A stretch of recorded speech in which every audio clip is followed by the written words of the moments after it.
What's up mga kapatid? Nagwagi ang Ateneo Blue Eagles kontra Adamson Soaring Falcons sa isang napaka-crucial na laro para sa Final Four hopes ng parehong kupunan. Lamang ang defending champions at the half 38-29 pero nagpakawala ang Adamson ng 70-0 run panapos ng third quarter kaya dehado pa ang Ateneo pagpasok ng fourth.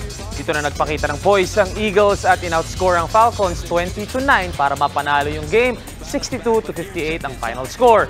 Career game para kay Sean Kitevis na nagtala ng 12 points habang 10 points each naman si Joseph Obasa at Kai Balungay. Solo fourth ang Ateneo ngayon at 6-6 pero mathematically possible pa para sa Soaring Falcons ang makapasok ng Final Four. At 6 straight wins naman para sa LaSalle Green Archers pagkatapos ng kanilang 86-76 win over the UE Red Warriors. Dikitan pa ang laban, papasok ng fourth, lamang lang ng isa ang LaSalle. Pero pagkatapos ng 13 unanswered points na secure na ng Archers ang panalo.